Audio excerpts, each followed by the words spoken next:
"You can't marry our daughter," they said. But the dragon princess had already claimed the human. Before we dive into this story, drop a quick hi in the comments and tell me where you're watching from. It really helps support the channel. The throne room of the Draconis Empire stretched before Nathan Brooks like a cathedral of living flame, its walls pulsing with bioluminescent patterns that shifted between crimson and gold. He stood there in his simple mechanics coveralls, grease still visible under his fingernails, facing beings who could incinerate him with a single breath, and all he could think about was how her hand had felt in his 3 nights ago when she'd whispered those 3 words that changed everything. The Emperor Valkaris towered before Nathan, his scales the deep obsidian of volcanic glass, each one reflecting the amber light that cascaded from the crystalline ceiling high above.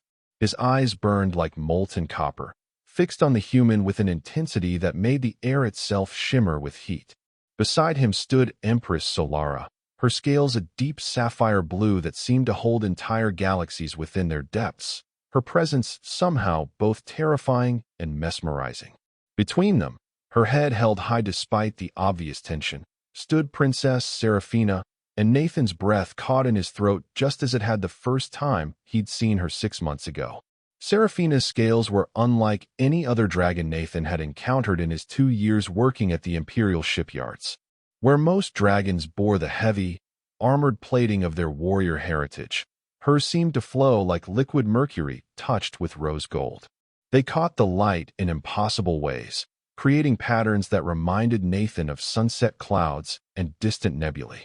Her eyes, currently locked with his across the vast expanse of polished obsidian floor, held that same fierce determination he'd fallen in love with, mixed now with something that looked dangerously close to fear. Emperor Valkaris spoke, and his voice was like grinding tectonic plates, each word carrying the weight of millennia of unbroken tradition. "Your petition has been heard, human Nathan Brooks. You stand before the oldest bloodline in the known galaxy and request the hand of our daughter, the crown princess of the Draconis Empire, heir to a throne that predates your species' discovery of fire. By what right do you make such a claim? By what measure of worth do you believe yourself suitable for one whose lineage can be traced back 40,000 generations?" Nathan had prepared for this moment. He'd spent 3 sleepless nights rehearsing what he would say, how he would appeal to ancient customs and demonstrate his value. He'd studied Draconis' history until his eyes burned, learned their formal greeting rituals until his muscles ached from the precise movements required. But standing there, with Seraphina's parents radiating disapproval like twin suns, all those careful preparations evaporated. "With all due respect, Your Imperial Majesties," Nathan began, his voice steady despite the hammering of his heart, "I don't claim any right based on lineage or wealth or ancient bloodlines. I love your daughter. She loves me. And where I come from, that's what matters." The temperature in the throne room dropped so suddenly that frost crystallized on Nathan's breath. Empress Solara leaned forward, her scales rippling with suppressed emotion. "Love," she said, and the word carried such weight that Nathan felt it like a physical pressure against his chest. "You speak of love as though it were something simple, something that overcomes all obstacles through mere sentiment. You are a mechanic, human, a skilled one, we are told, but a mechanic nonetheless. You work with your hands in grease and metal. Our daughter is destined to rule billions, to command fleets that span entire star systems, to make decisions that will echo through the centuries." "I know what she's destined for," Nathan replied quietly. "I've watched her study until dawn, seen her mediate disputes between colony worlds with wisdom that puts career diplomats to shame, witnessed her make the hard calls that save lives at personal cost.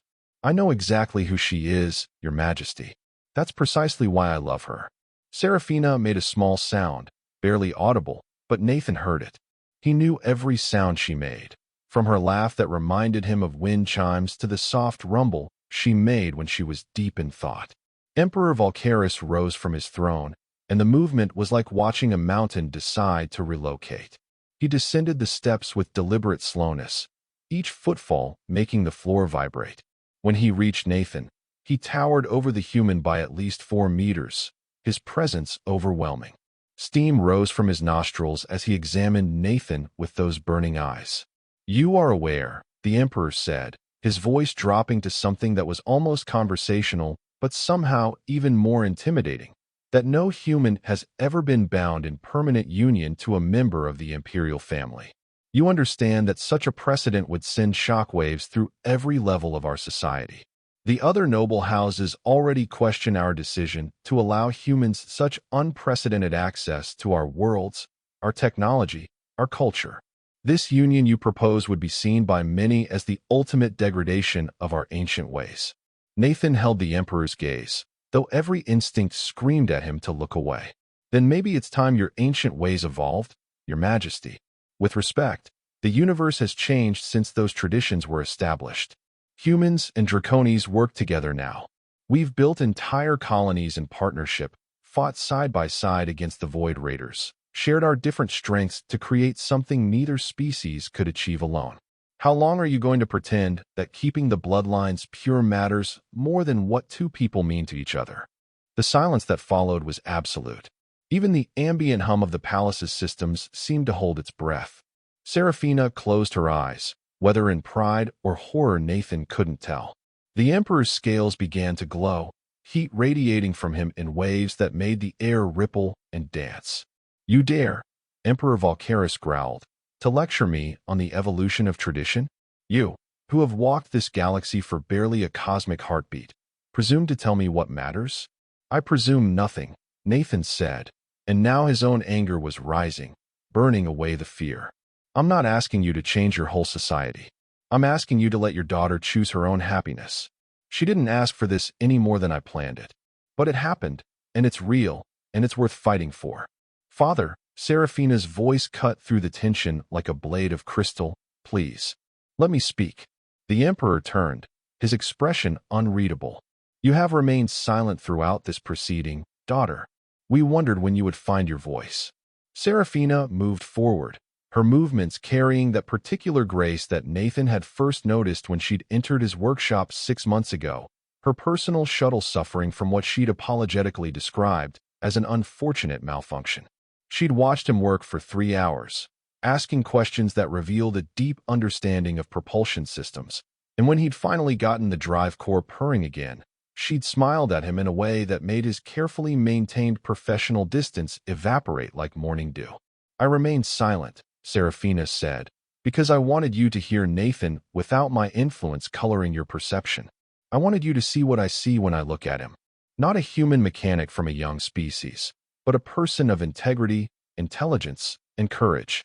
A person who sees me, truly sees me, not as a princess or a political asset or a symbol of ancient glory, but as Seraphina. She moved to stand beside Nathan, and though she didn't touch him, he felt the warmth of her presence like a physical force. When I asked Nathan to petition for formal courtship rights, I knew what I was asking of him. I knew he would face this, face you, face the scrutiny of the entire noble court. I knew the other houses would see it as scandal, that the conservative factions would call it degeneracy, that some would even claim I was somehow compromised or enchanted. I asked him anyway, because I love him, and because I believe that what we have is worth any price. Empress Solara spoke, her voice softer now, but no less intense. Seraphina, my daughter, my precious flame, you are young. A mere 230 cycles. You have not yet seen how the universe can change, how passion can fade when faced with the grinding reality of centuries. This human, this Nathan, he will age and die while you are still in what we consider young adulthood. Have you truly considered what that means? Nathan felt his stomach twist. This was the argument he'd dreaded most, the one truth he couldn't argue against. He was 28 standard years old. In the best case, with modern medicine, he might live to see 120, maybe 140 if he was exceptionally lucky. Seraphina would live for thousands of years. Their time together would be, for her, barely a heartbeat. I have considered it, Mother, Seraphina said quietly. I have thought of little else. Every moment I spend with Nathan is precious, because I know our time is limited. And yes, it will hurt. It will hurt more than anything I can imagine when time takes him from me. But I would rather have 50 years of true companionship than 5,000 years of suitable but empty union. The Empress's scales flickered, patterns of emotion rippling across them in ways Nathan had learned to read. She was wavering, he realized. The iron certainty he'd seen when he first entered was cracking. Emperor Valkaris, however, remained unmoved. Beautiful sentiment, he said, worthy of the poets and dreamers. But you speak of 50 years as though it were guaranteed. Have you forgotten that humans are fragile? Their bodies break easily, they sicken, they are vulnerable to threats that would barely inconvenience one of our kind. What happens when some accident befalls him?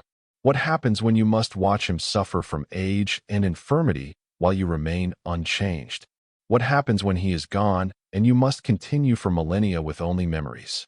Then I will have those memories, Seraphina said, and her voice held such absolute conviction that even the emperor seemed taken aback. I will have known what it means to be truly chosen, not for political advantage or bloodline compatibility or strategic alliance, but simply for who I am.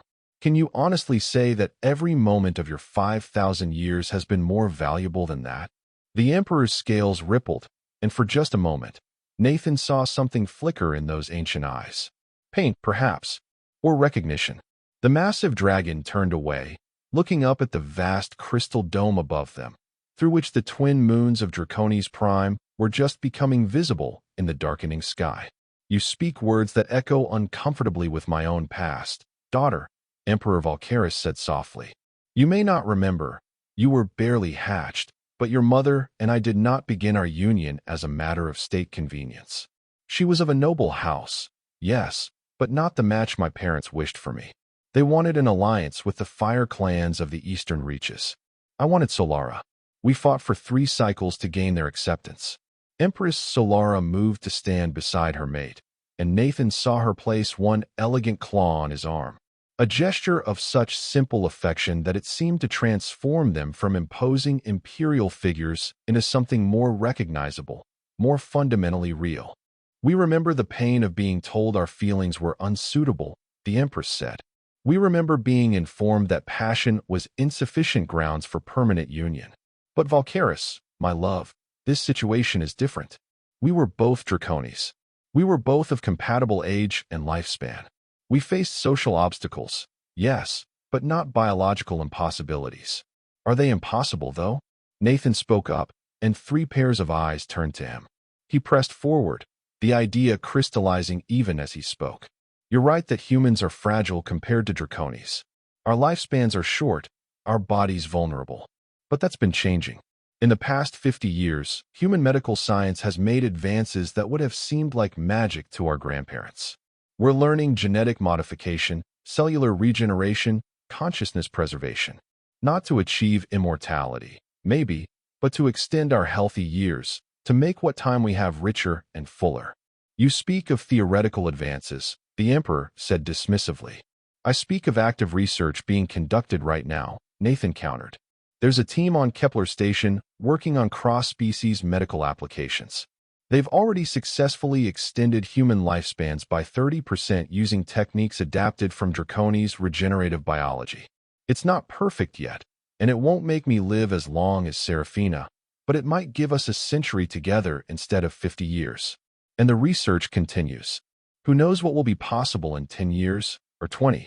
So your argument is that you might, possibly, theoretically live long enough to make this less tragic? The Emperor's tone was skeptical, but Nathan detected a thread of something else beneath it. Curiosity, perhaps. My argument is that the universe is full of unknowns, Nathan said. Maybe I'll live 50 years, maybe I'll live 150. Maybe that research will lead to breakthroughs neither of us can imagine. Or maybe something entirely unexpected will happen. But refusing to take a chance on something real because the future is uncertain seems like the worst kind of cowardice. And I've seen enough of the galaxy to know that every species, including yours, got where they are by people willing to take chances on things that seemed impossible. The Emperor studied Nathan for a long moment, and the human got the distinct impression he was being evaluated in ways he couldn't fully understand. Finally, Valkaris turned to his daughter. You are absolutely certain of this path? He asked. You understand that even if we give our blessing, there will be opposition? The other houses will not be silent. There will be those who see this as an insult to everything they hold sacred.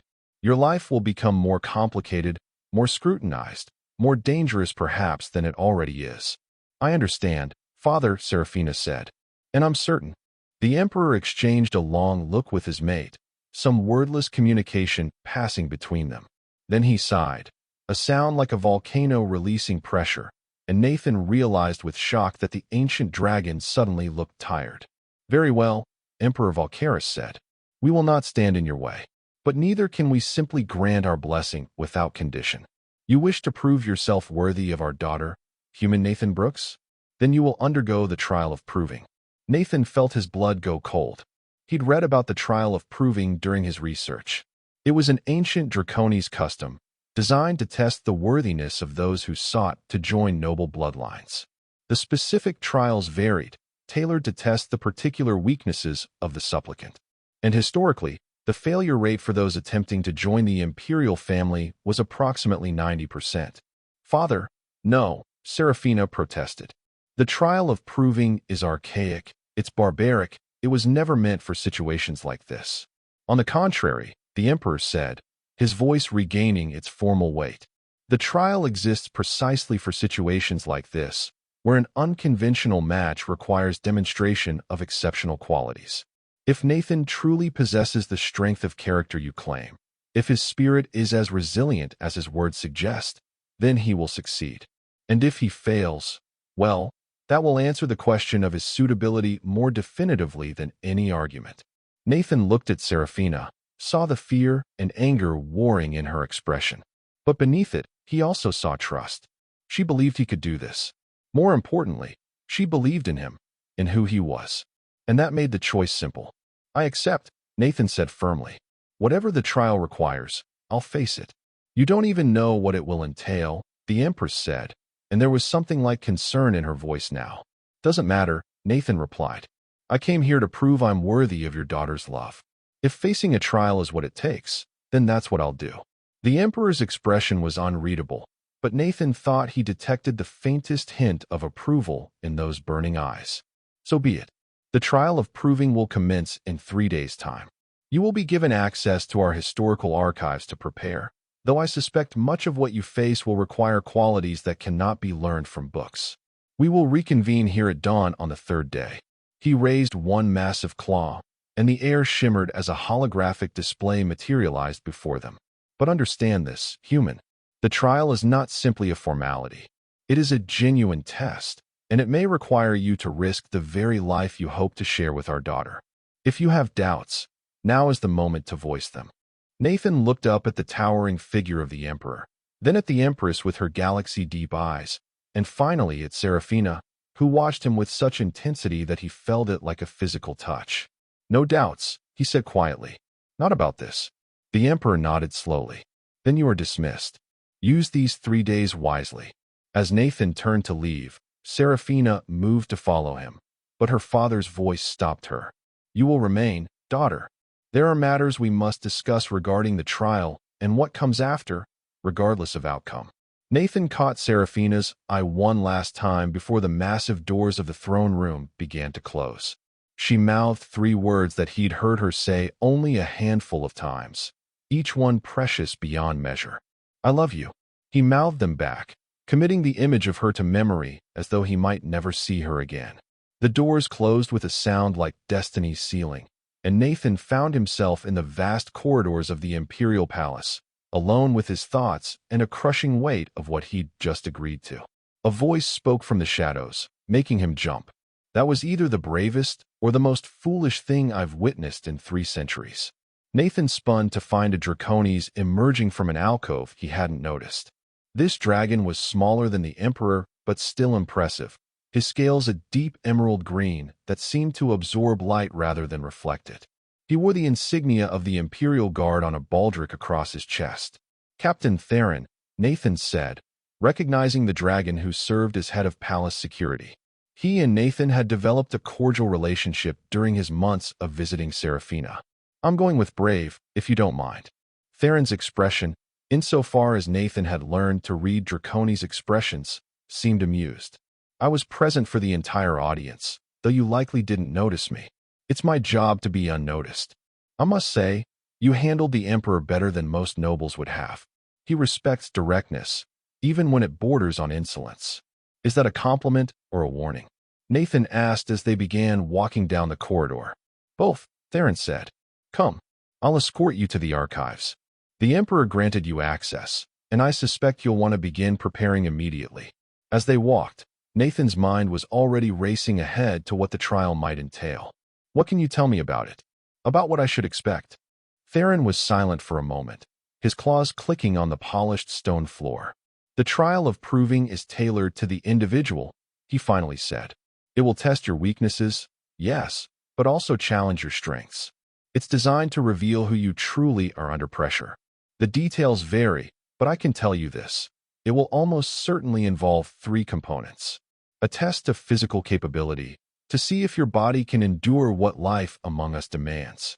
A test of mental acuity, to see if your mind can navigate our complexities. And a test of character, to see if your spirit is truly compatible with our princess. That's remarkably unhelpful, Nathan said, but without rancor. It's intentionally so, Theron replied. The trial loses its value if you know exactly what to expect. But I will offer you this advice. Don't try to be draconis. You'll fail. The point isn't to prove you can match us in our strengths, but to demonstrate that your different strengths have value. They reached a massive door carved with intricate scenes of Draconis history, battles and treaties, and great moments of cultural achievement rendered in such detail that Nathan could have studied it for hours. Theron placed his claw on a bioscanner, and the doors swung open to reveal a chamber that made Nathan's breath catch. The Imperial archives stretched before him like something from a dream. Crystalline data storage units rose in spiraling towers that disappeared into shadow far above. Holographic displays floated through the air like luminescent jellyfish, each one containing centuries of accumulated knowledge. The air itself seemed to hum with information, with the weight of 40,000 generations of recorded history. You have 3 days, Theron said. The terminals will respond to your voice commands, and you have unrestricted access to historical records of previous trials. I suggest you focus on those involving non-Draconis supplicants, though there are few of those. Theron, Nathan said as the captain turned to leave, why are you helping me? You serve the Emperor. You're part of the establishment I'm essentially challenging. The Emerald Dragon paused, looking back over his shoulder. I serve the Imperial family, he corrected gently. That includes the princess. And I've been watching her for the past 6 months, seeing how she lights up when you're near, how she laughs more freely, how she's grown more confident in her own judgment.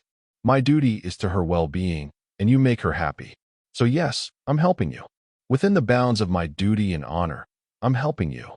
He left then, the doors closing behind him, and Nathan was alone in an ocean of alien knowledge with 3 days to prepare for a trial that might kill him. He didn't waste time being overwhelmed. That was a luxury he couldn't afford. Instead, Nathan moved to the nearest terminal and spoke clearly. Show me records of previous trials of proving, specifically those involving supplicants attempting to join the Imperial family.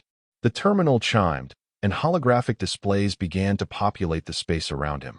He saw immediately that Theron had been right. There were very few non-Draconis supplicants in the records.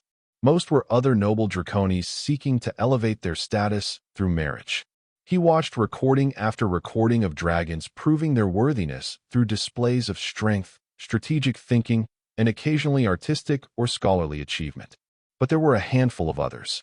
A crystalline being from Andromeda Prime who had attempted to court an imperial prince 3,000 years ago. The trial had involved navigating a maze while maintaining absolute concentration despite increasingly intense psychic interference. The crystalline being had succeeded, though the marriage itself had only lasted a century before philosophical differences led to an amicable separation. A methane-breathing entity from the Cold Belt colonies, attempting to join the family 1,500 years ago. That trial had involved solving an impossible diplomatic crisis, mediating between 3 warring factions with incompatible needs. The entity had failed, unable to find the creative solution required. And one human, only one, and it had been nearly 200 years ago, before formal human-Draconis relations had even been established. A human explorer named Victoria Lane who had, according to the records, saved the life of a young imperial cousin during a scientific expedition to a hostile world. The cousin had fallen in love, and Victoria had agreed to face the trial.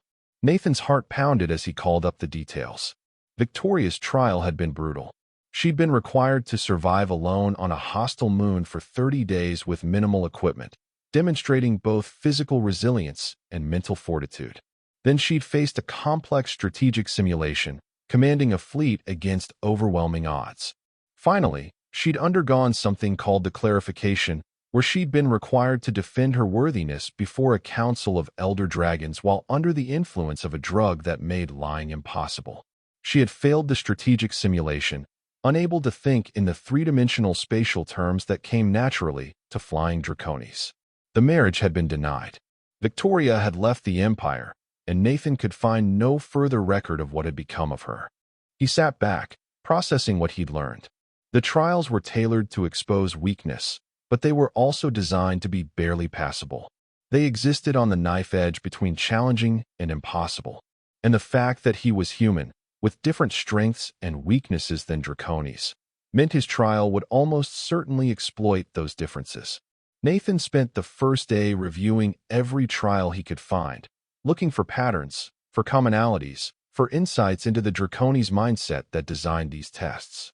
He ate occasionally, when his body reminded him, and drank water brought by silent palace servants who appeared and vanished like ghosts. He didn't sleep that first night, too wired on adrenaline and determination. The second day, he shifted focus to studying draconis' philosophy and values. If he was going to prove himself worthy of Seraphina, he needed to understand what worthiness meant in their cultural context. He dove deep into texts on honor, duty, and the concept they called karithos, which roughly translated to soul fire, the essential quality that made a being truly alive and valuable. According to draconis' philosophy, karithos couldn't be measured by simple metrics like strength or intelligence. It was the sum total of a being's capacity for growth, for resilience, for contributing something meaningful to the universe. Every being possessed karithos, but it could be nurtured or neglected, grown or diminished. The trial of proving was designed to reveal the true state of a supplicant's karithos. Nathan found that concept strangely comforting.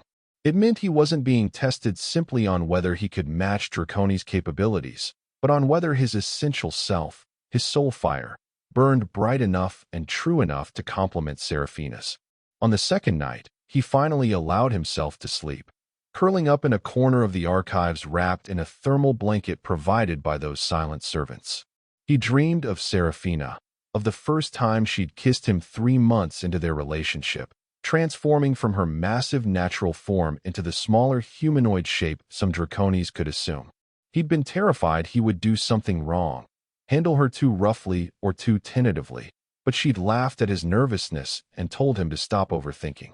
"Just be yourself, Nathan," she'd said. "That's all I've ever wanted." He woke on the third day with those words echoing in his mind. "That's all I've ever wanted. Be yourself. Don't try to be draconis." The advice aligned, as though the universe was trying to tell him something. Nathan spent the final day not studying trials or philosophy, but reviewing his own life. He thought about growing up on Earth, in the sprawling arcology of New Chicago, the son of 2 factory workers who'd been delighted when their son showed an aptitude for engineering. He thought about his training, the long nights learning to feel what was wrong with a machine just by listening to it. He thought about joining the Colonial Shipwright program, about the first time he'd seen a real draconis vessel and been awed by the elegant fusion of art and function. He thought about every challenge he'd ever faced, every problem he'd solved not through superior strength or ancient wisdom, but through sheer stubborn refusal to accept that something couldn't be fixed. That was his strength, he realized. Not power or longevity or tradition, but adaptability. The human gift for looking at something broken and figuring out how to make it work.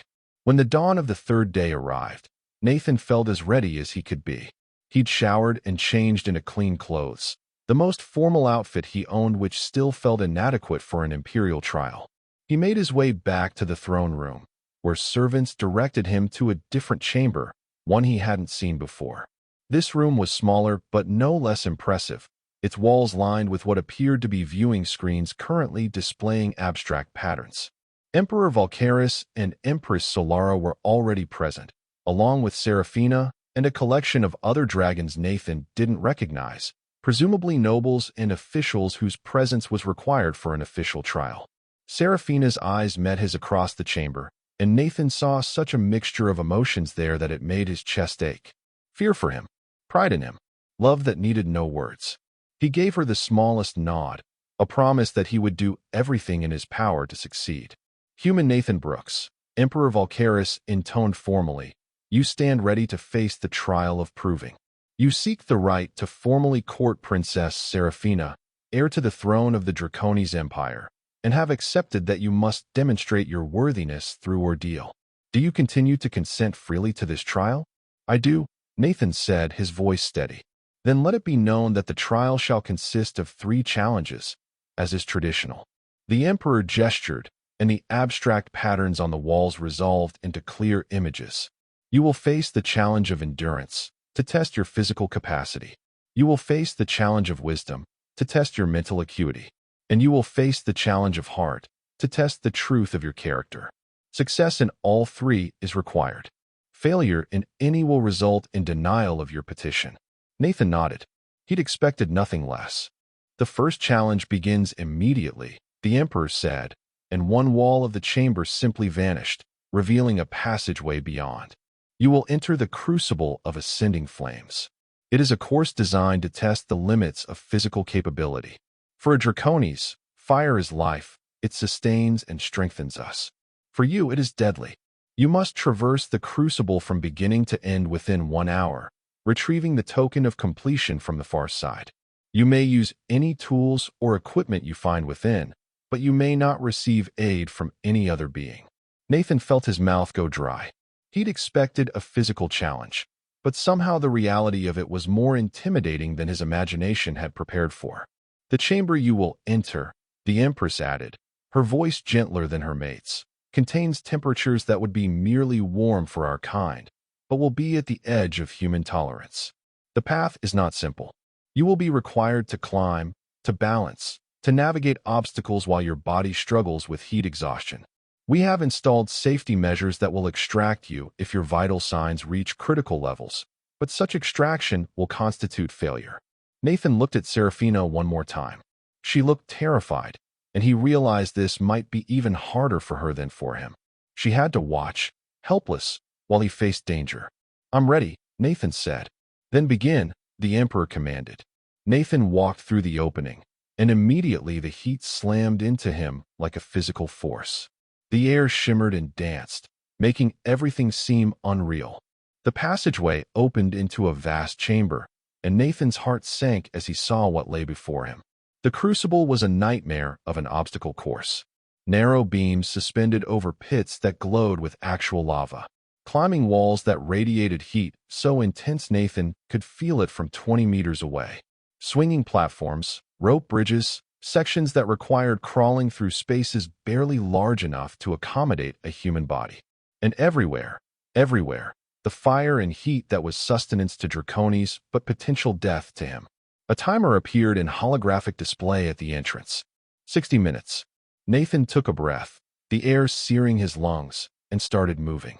The first section was a balance beam, narrow and slick with some coating that made it nearly frictionless. Below, molten rock bubbled and popped. Nathan's instinct screamed at him to go slowly, carefully, but he knew he couldn't afford that luxury. Time was as much an enemy as the heat. He ran across the beam, arms outstretched, letting his body's natural balance compensate for the unstable surface. He made it across with only a heart-stopping moment in the middle where one foot slipped, and he had to throw himself forward in a controlled fall, landing hard on the platform on the far side. Pain shot through his knee, but he couldn't afford to acknowledge it. Already, sweat was pouring down his face, his coveralls growing damp and clingy. The next obstacle was a climbing wall with handholds that glowed red-hot.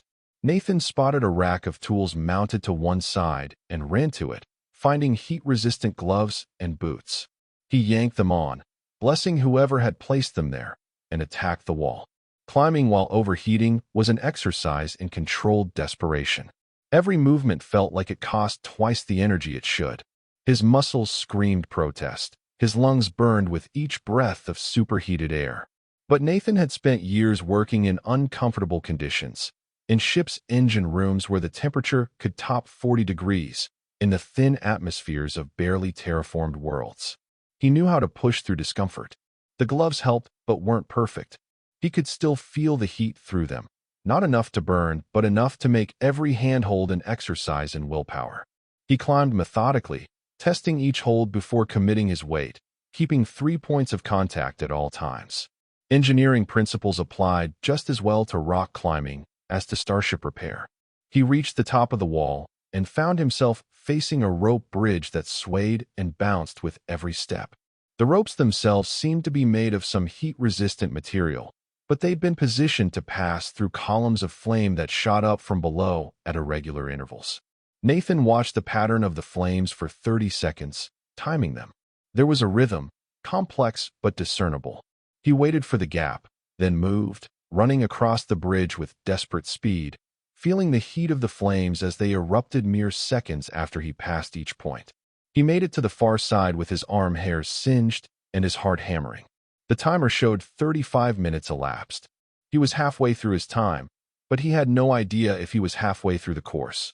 The next section made him pause despite his urgency. It was a tunnel, barely large enough to crawl through, and it sloped downward toward what appeared to be a chamber of pure flame. There has to be a way through, Nathan thought. They wouldn't design a trial that's impossible, would they? He got down on his belly and started crawling, the heat now so intense that he could feel his skin starting to redden even through his clothes. The tunnel seemed to go on forever, and the smoke was starting to make him cough.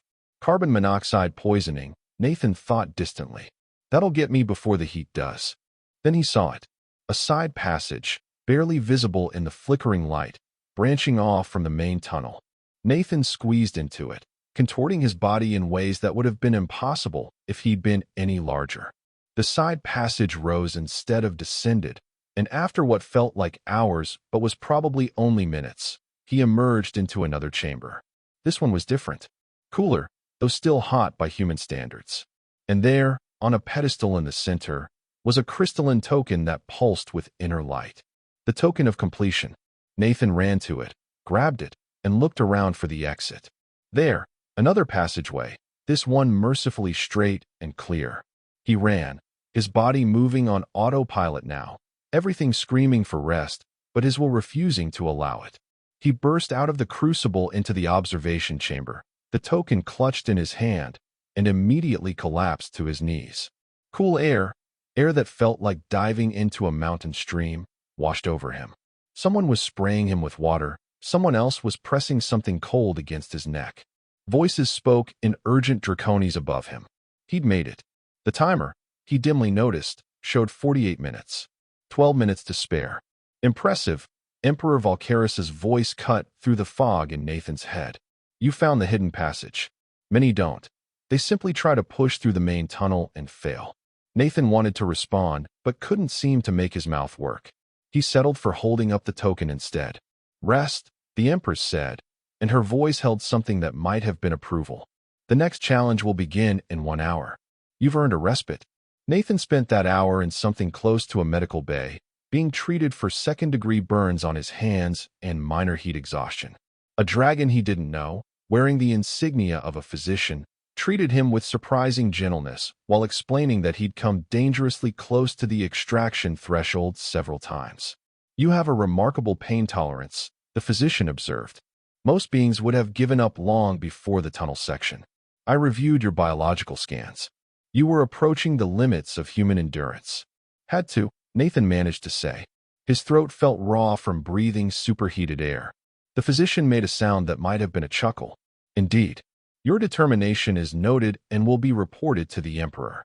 When the hour was up, Nathan felt marginally more human. The burns had been treated with regenerative gel that left his hands feeling tight but functional. He'd consumed what felt like gallons of water and electrolyte solution. He was, if not ready, at least capable of facing the next challenge. He returned to the observation chamber to find the assembled nobles looking at him with expressions he couldn't quite read. Surprise, perhaps, or respect.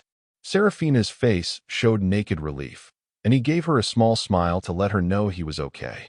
The second challenge, Emperor Valkyris announced, is the challenge of wisdom. You will face a problem that has vexed our finest military minds. It is a tactical simulation designed to be solved only through insight and creative thinking. The walls of the chamber transformed again, this time showing a star map. Nathan studied it, seeing a cluster of systems, trade routes, and what were clearly marked as military positions. The scenario is thus, the Emperor explained. You command a small defensive fleet protecting a colony world. An enemy force, vastly superior in numbers and firepower, is approaching. Your reinforcements are 3 days away. Standard tactics suggest you should evacuate the colony and retreat, preserving your ships for future engagements. However, the colony contains critical infrastructure that took decades to build and houses research that could change the balance of power if it fell into enemy hands. You must either defend the indefensible or find an alternative that preserves both your forces and the colony's strategic value. Nathan felt his exhaustion trying to drag at his thoughts, but he pushed it aside. This was his element. Not physical endurance, but problem-solving. He'd spent his entire career finding solutions that others said were impossible. He studied the map, really studied it, looking at terrain, orbital mechanics, the specific composition of both fleets. Questions formed in his mind. Can I ask questions about the scenario? He said. You may, the Emperor replied. Though be aware that excessive questioning may indicate indecisiveness. Nathan ignored the veiled criticism. What's the tech level of the enemy? Do they have faster-than-light sensors? Or are they limited to light-speed detection? A brief pause. Limited to light-speed detection. A known raider group. Well-equipped, but not cutting-edge. Nathan nodded, something clicking into place. And the colony world, does it have any natural satellite large enough to mask ship signatures? Yes, the display showed. A large moon, tidally locked, with significant metallic content that could interfere with sensors. Okay, Nathan said, his mind now racing. Here's what I'd do. First, I wouldn't evacuate the full colony. I'd create the appearance of evacuation, making it loud and obvious, while actually evacuating only non-essential personnel through covert means. The enemy is looking for a target worth the effort of attacking. If they think the colony is already abandoned, it becomes less strategically valuable to them. Clever misdirection, Empress Solara observed. But ultimately delay, not solution. They will still arrive and discover the ruse. That's where the moon comes in, Nathan continued, warming to his plan. I'd position my fleet behind the moon, completely dark and silent. No power signatures, no emissions. The metallic content masks our presence. When the enemy fleet arrives and begins scanning what they believe is an abandoned or minimally defended colony, I'd use the colony's remaining automated defense systems, not to fight, but to create false signatures. Make them think there's a larger force present than actually exists, or better yet, make them believe the valuable research has already been moved. And then, the Emperor's tone was skeptical but engaged. Then I'd wait. Raiders are opportunistic. If they believe the prize isn't there and they're facing unknown opposition, their most likely response is to withdraw and seek easier targets. But if they commit to searching or engaging, that's when my ships move.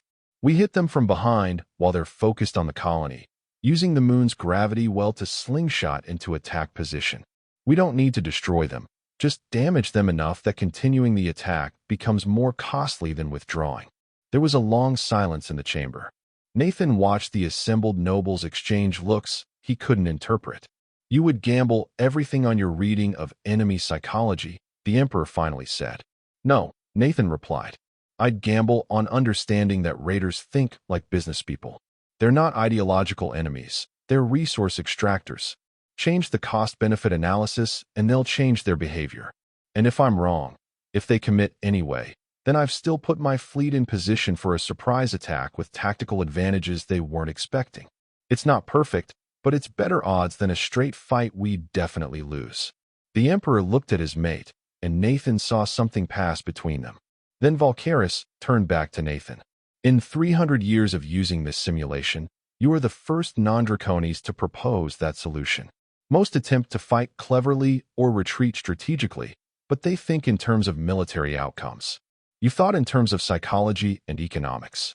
It is, the Emperor paused, and Nathan could have sworn he saw approval in those ancient eyes, precisely the kind of innovative thinking that has made humanity such formidable allies and such concerning potential enemies. Does that mean I passed? Nathan asked. It means you demonstrated wisdom, the Empress said. Whether you have passed the trial in its entirety remains to be seen. There is still the third challenge.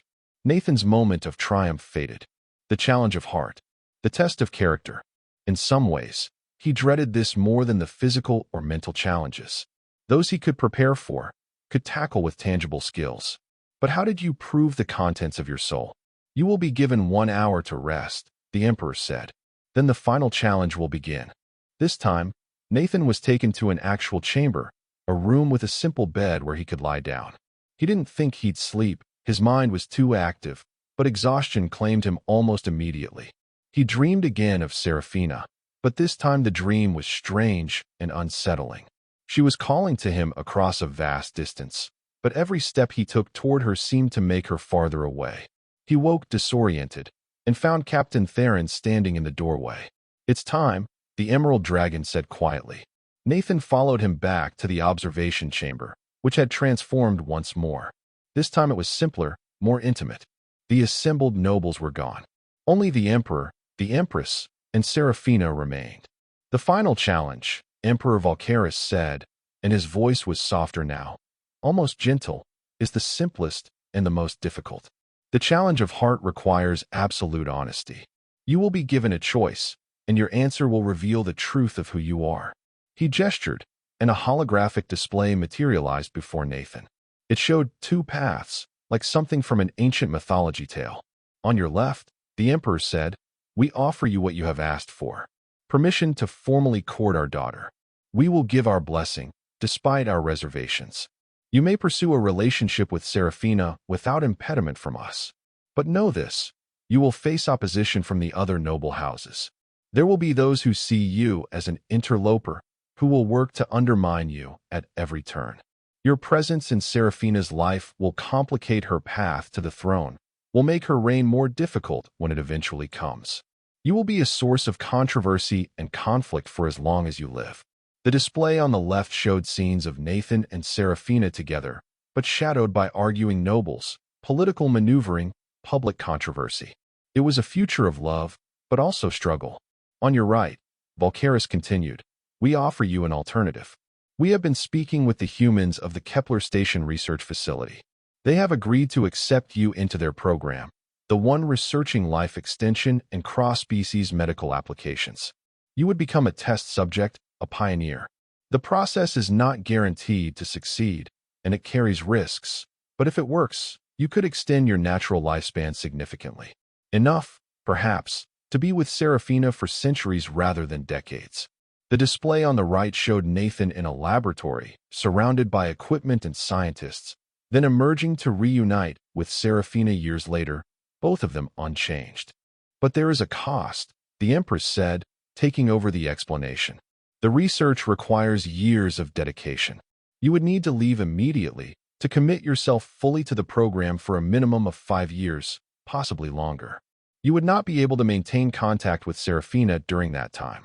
The procedures require isolation, focus, freedom from emotional complications that could skew results. You would be choosing the possibility of a longer future together over the certainty of the present. Nathan felt his world tilt. This wasn't a test of character. This was an impossible choice. Love now, with all its complications, or sacrifice the present for a possible better future. This is the challenge of heart, the Emperor said.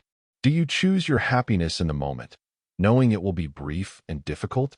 Or do you choose the harder path, the sacrifice of present joy for potential long-term benefit? There is no wrong answer, Nathan Brooks. Only the answer that reveals your true priorities. Nathan looked at Seraphina and saw that she was crying. Silent tears rolled down her face, shimmering with an inner light that he'd learned meant deep emotion for Draconis. She wasn't allowed to speak, he realized. This decision had to be his alone. He thought about everything he'd been through in the past 3 days. The research, the pain, the problem-solving.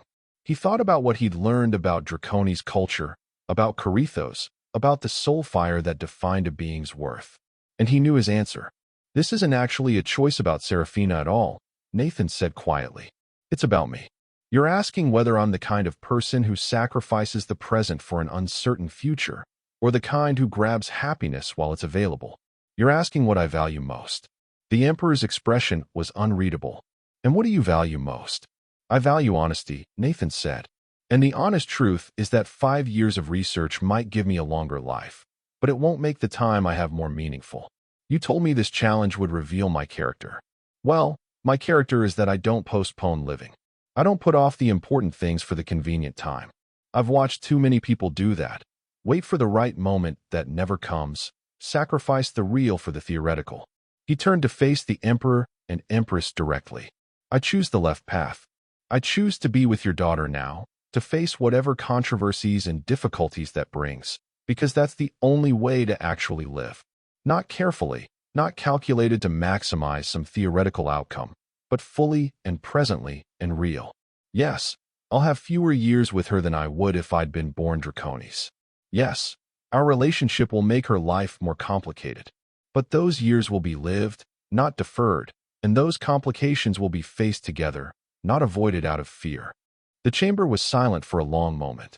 Then Serafina made a sound, something between a laugh and a sob, and Nathan realized she was smiling through her tears.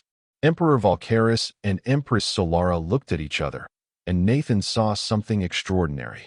The ancient dragons were also crying, tears that glowed like molten metal tracking down their scaled faces. There is no Kepler station program, the Emperor said softly.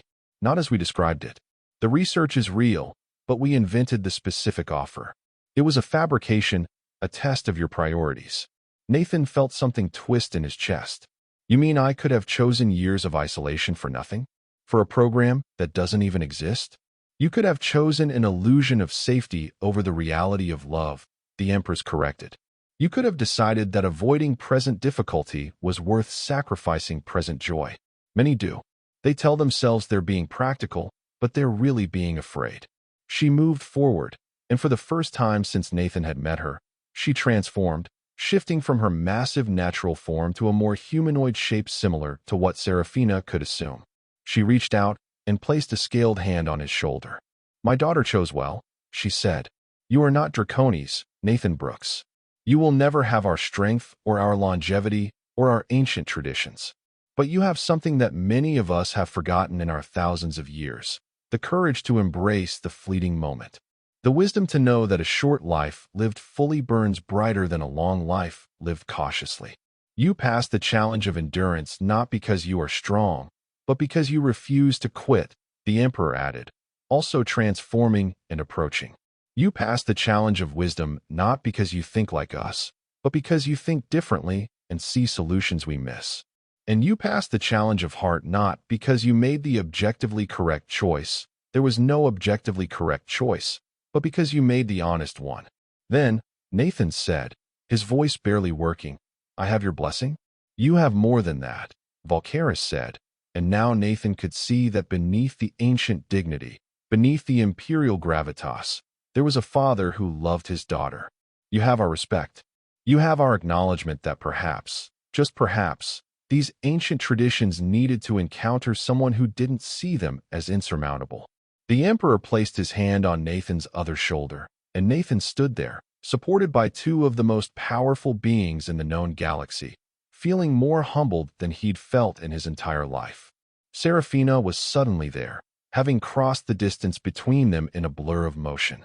She wrapped her arms around Nathan, and he held her as tightly as he dared, feeling her shake with emotion. I'm sorry, she whispered against his ear. I'm so sorry they put you through that. I didn't know about the false choice. I would have stopped them. Hey, Nathan said, pulling back just enough to look into her eyes. I'd face 100 trials if this is where they lead. The Empress cleared her throat gently. There is still the matter of the formal announcement. The other houses will need to be informed. There will be controversy, as we warned. Let there be controversy, Serafina said, her voice steady now. Let them argue and debate and complain. Nathan proved himself by every measure that matters. If they can't see his worth, that's their failure, not his. Well spoken, daughter, Valkaris said.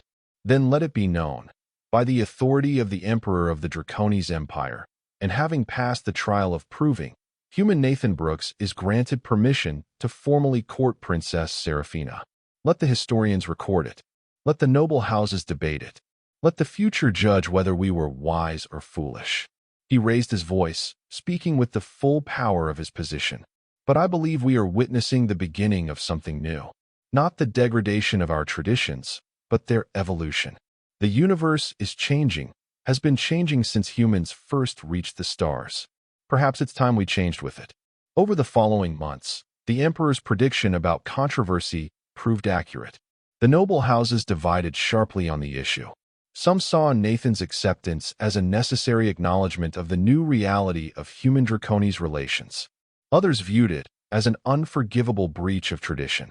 There were formal protests, angry debates in the Imperial Council, and at least 3 challenges to the Emperor's authority that had to be carefully navigated. Through it all, Nathan and Seraphina remained at the center of a storm of their own making, and found themselves growing stronger for it. Nathan learned more about Draconis culture, about the intricate dance of politics and tradition that governed imperial life. Seraphina learned about human resilience, about the peculiar mixture of stubborn determination and playful irreverence that characterized Nathan's approach to life. They had their first official formal date 3 weeks after the trial, a carefully orchestrated event that was equal parts diplomatic function and genuine personal time. Nathan wore an actual suit, tailored to human proportions, but made from Draconis materials that shimmered like starlight. Seraphina wore jewelry that had been in the imperial family for generations, delicate chains of crystallized flame that wrapped around her neck and arms. They attended a performance of the ancient flame dances, a traditional art form where Draconis manipulated fire into complex patterns while flying through 3-dimensional space. Nathan, who couldn't fly and would be incinerated by casual contact with the flames, watched from a shielded gallery and found himself moved nearly to tears by the beauty of it. "That's your heritage," he said to Seraphina as they watched dancers whose families had performed these same movements for 10,000 years. "That's the tradition I'm becoming part of." "Not just becoming part of," Seraphina replied, taking his hand. "Changing, adding to, making new." These dances were exactly the same for millennia, but last week, the dance master approached me with an idea.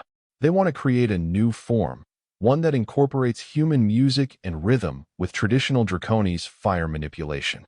They're calling it the fusion dance. "Because of us?" Nathan asked. "Because of us," she confirmed. "We're not destroying tradition, Nathan. We're showing that tradition can grow." Not everyone saw it that way. There were protests when they appeared together in public. Groups of conservative Draconis who held signs written in angular script Nathan was learning to read. "Keep the bloodlines pure. Humans go home. The Empire is not for sale." Nathan tried not to let it bother him, but some days were harder than others.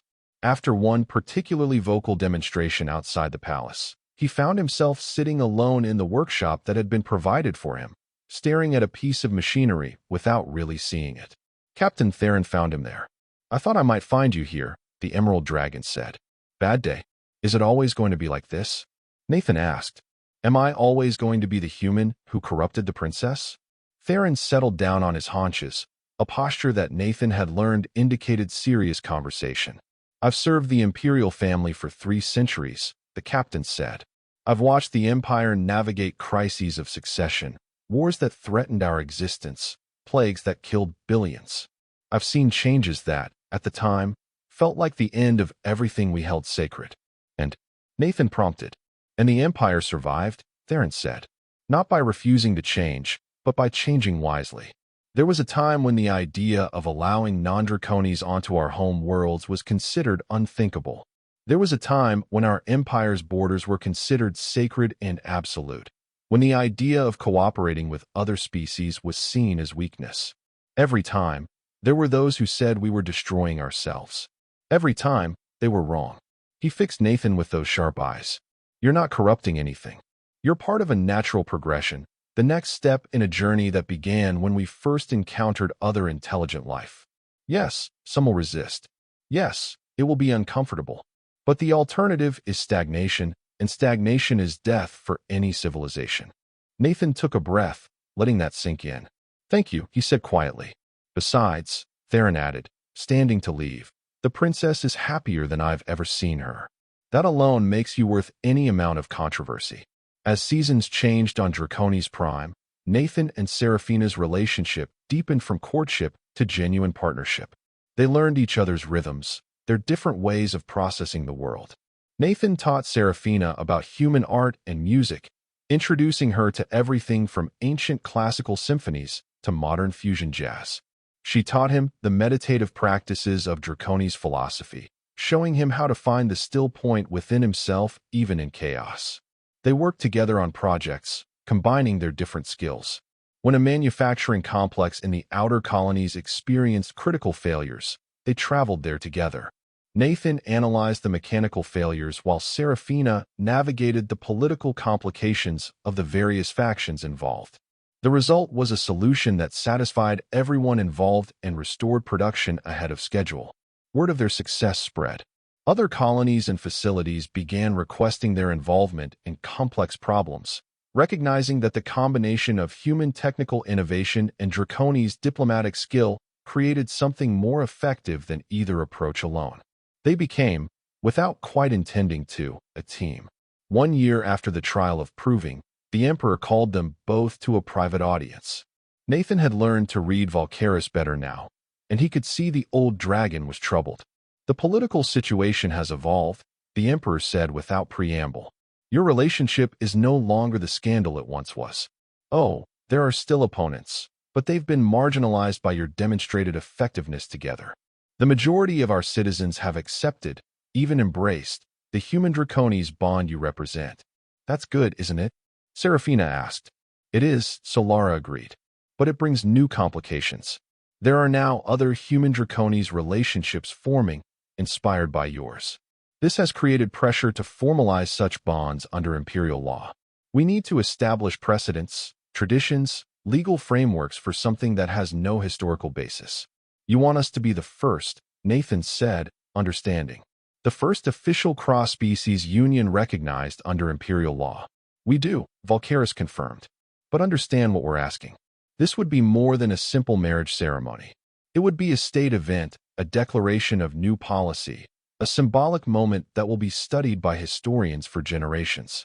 You would be forever the ones who changed the Empire's fundamental understanding of family and bloodline.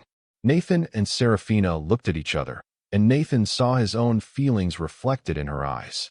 Joy mixed with trepidation, excitement with the weight of responsibility. We've already changed the Empire, Seraphina said softly. Making it official just acknowledges the reality. When? Nathan asked. 6 months, the Empress said. That will give us time to prepare appropriately, to navigate the remaining political obstacles, to create ceremonies that honor both human and Draconis traditions. Those 6 months passed in a blur of preparation and negotiation. There were endless discussions about the ceremony itself, about which traditions to include and which to adapt. Nathan learned about the Draconis custom of the flame binding, where partners literally linked their fire, their life force, in a bond that was considered unbreakable. Seraphina learned about human wedding vows, the simple exchange of promises that seemed almost absurdly straightforward compared to the elaborate Draconis rituals. In the end, they created something new, something that borrowed from both cultures. The ceremony would take place at dawn, at the moment when the twin moons set and Draconis' prime sun rose, symbolizing transition and new beginnings. There would be the flame binding, adapted for Nathan's non-fire nature through the use of specially designed equipment. There would be vows, spoken in both human English and Draconis' primary language. And there would be witnesses from across the Empire and beyond, including, Nathan was stunned to learn, representatives from Earth itself.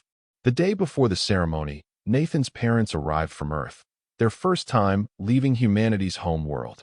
Watching them emerge from the shuttle, looking overwhelmed by the alien city around them, Nathan was reminded forcefully of how far he'd come.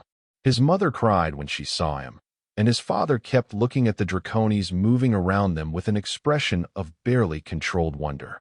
You're really doing this, his mother said, holding him tight. You're really marrying a dragon princess. I'm really marrying the woman I love, Nathan corrected gently, who happens to be a dragon princess. His father laughed at that. Same boy, he said. Always had to do things your own way. Meeting Serafina was an experience Nathan would treasure forever. His mother, all formality forgotten, had immediately started fussing over Serafina's appearance for the next day's ceremony. His father had engaged the princess in a discussion about engineering principles that revealed he had more in common with royalty than anyone might have expected. By the end of the evening, both his parents were completely charmed, and Nathan felt a weight he hadn't fully acknowledged lift from his shoulders. His family approved. His world and hers had found common ground. The ceremony itself was held in the Grand Amphitheater, an open-air structure that could accommodate thousands. Every seat was filled, and holographic recording devices captured every moment for broadcast across the empire and beyond. Nathan stood at the center of an elaborately carved platform, wearing robes that combined human tailoring with Draconi's materials, and tried not to think about the billions of beings watching. Then Serafina appeared, and nothing else mattered.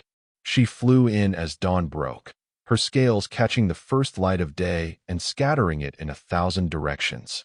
She'd chosen to remain in her natural form for the ceremony, a decision that Nathan understood was itself significant. She was declaring that he loved her as she truly was, not as a smaller, more human comfortable version. She landed before him, and the crowd fell silent. The ceremony was conducted by the emperor himself, his voice carrying across the amphitheater with perfect clarity. "We stand at a moment of transformation," he began. "What was once thought impossible has become real. What was once considered incompatible has found harmony. We gather to witness not merely a union of two individuals, but a declaration that love recognizes no boundaries save those we impose upon it." The flame binding came next. Nathan wore specially designed equipment that would allow him to participate in the ritual without being incinerated. It involved a complex arrangement of heat-shielded crystals that could absorb and redirect flame, essentially allowing him to touch fire without being burned. Serafina generated a flame from deep within herself, a manifestation of her life force that glowed with inner light. Nathan, following the instructions he'd rehearsed 100 times, created his own flame through the crystal apparatus. The two flames touched, merged, and for a moment Nathan felt something profound, a sense of connection that went beyond words or physical sensation. He felt her, felt the enormous presence of her consciousness, her determination and kindness and fierce protective love, and knew she felt him in return. Then came the vows. Serafina spoke first, in Draconis, her words a rolling cascade of sounds that Nathan had learned to understand. She promised to honor him, to see him truly, to share with him all her days and all her fire. Then Nathan spoke, in English, promising to stand beside her through every challenge, to support her in her duties, to love her without reservation for as long as his heart beat. "A human tradition," Serafina said, switching to English, and a smile in her voice, "requires an exchange of rings. We have adapted this." She held out her claw, and on it rested 2 rings. One was sized for Nathan, made from a metal he didn't recognize that seemed to shift color in the light. The other was much larger, sized for her, made from the same material. "These rings are forged from star metal," she explained for the audience, "recovered from a meteorite that struck Draconis Prime 10,000 years ago. They contain trace elements from both our sun and yours, a literal joining of our different origins." Nathan took the smaller ring and slid it onto his finger, feeling its perfect weight. Then he took the larger one and, with Serafina's help, placed it on one of her claws where it fit as though designed for that exact spot. The emperor raised his voice in declaration. "By the ancient authority of the Draconis Empire, and by the new traditions we forged this day, I declare Nathan Brooks and Princess Serafina bound in permanent union. Let it be recorded in all the archives. Let it be celebrated across all the worlds. Let it be remembered that today, we grew beyond what we were." The crowd erupted in sound, a mixture of traditional Draconis flame bursts that lit the sky and human-style cheering and applause. Nathan looked up at Serafina, at his wife, and she looked down at him with such love that he felt his eyes burn with tears. She transformed then, shifting to her smaller form so she could properly embrace him, and they kissed while the crowd roared approval and the sun rose fully over Draconis Prime, bathing everything in golden light. The The celebration that followed lasted 3 days, as was Draconi's tradition. There were formal banquets and informal gatherings, presentations from allied species, and artistic performances from across the Empire. Nathan was introduced to so many beings that their names and faces blurred together, but he tried to greet each one with genuine warmth. On the third night, he and Seraphina finally had a moment alone, standing on a balcony overlooking the Imperial City as it glittered below them. "We did it," Seraphina said softly. "We actually did it." "Did you doubt?" Nathan asked. "Every single day," she admitted. "I kept waiting for something to go wrong, for some complication we hadn't foreseen." "There will be complications," Nathan said. "There always are. But we'll face them together."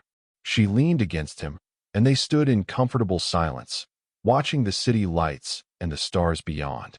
"You know," Seraphina said eventually, "when I first saw you in that workshop, covered in grease and swearing at a malfunctioning drive core, I thought you were the most charmingly absurd creature I'd ever met." "High praise," Nathan said dryly. She laughed. "I mean it. You were so focused, so completely absorbed in solving this problem. You barely noticed me at first, even though I'm a princess and people usually fall over themselves when I enter a room. You were just annoyed that I was standing in your light." "That drive core was being particularly difficult," Nathan defended himself. "I know," she said, "and I love that you cared more about fixing it properly than about impressing me. It made me want to know you, this human who saw a problem and simply refused to accept that it couldn't be solved." "That's basically been my approach to our entire relationship," Nathan pointed out. "I know," Seraphina said, "and it's why we're here. Because you refused to accept that we were impossible." They stayed there until the twin moons rose, talking and planning and dreaming about the future they would build together.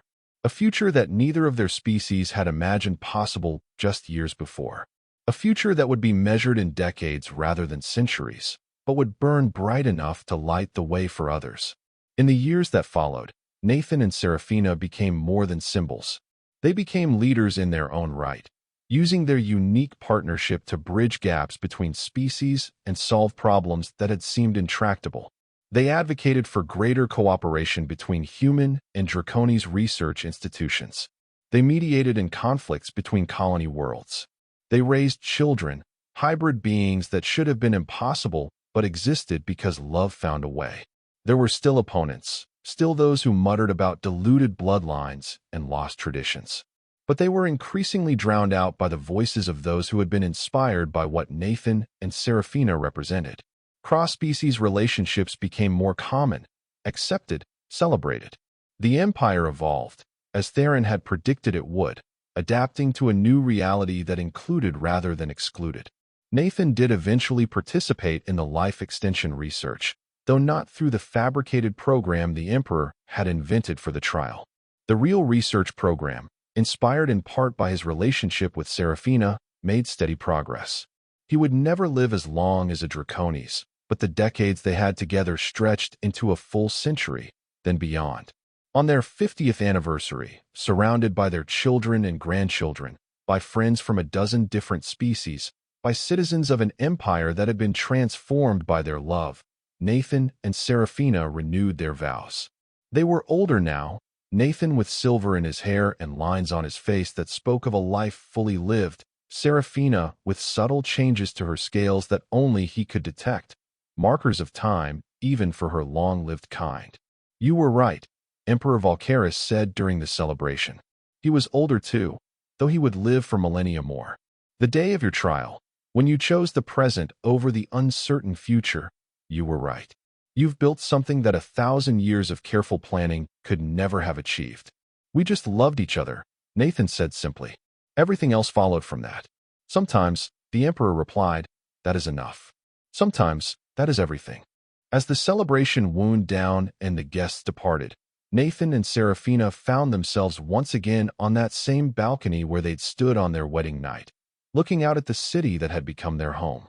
"You know," Nathan said, "I've been thinking about what I'd say if I could go back and talk to myself from before I met you. What advice I'd give." "What would you say?" Seraphina asked. "Nothing," Nathan replied. "I wouldn't warn myself about the trials, or the controversies, or the challenges. I wouldn't tell myself that it would be hard. I'd let myself discover all of it naturally, because knowing the difficulty in advance might have made me hesitate. And hesitating might have meant losing this. He gestured at the city, at the life they'd built, at the family they'd created. Wise, Seraphina said, though I might go back and tell myself to be less nervous when I first asked you to dinner. You were nervous? Nathan asked in mock surprise. The crown princess of the Draconis Empire was nervous about asking out a mechanic? Terrified, she admitted. I thought you might say no. Never in a million years, Nathan said. From the moment you walked into my workshop, I was lost. They stood together as the night deepened and the stars came out, one by one, filling the sky with light. Somewhere out there, on worlds they'd visited and worlds they'd never see, other beings were looking up at these same stars and maybe, just maybe, taking courage from the story of a mechanic and a princess who refused to accept that love had limits. And that was the end of the story. If you listened all the way to here, don't forget to leave feedback about what you thought of the story in the comments, whether positive or negative. Your feedback helps us improve. Also leave your like and subscribe to the channel for more stories like this one. And I'll leave here on the screen another video that I'm sure you'll like. Big hug, and see you in the next story.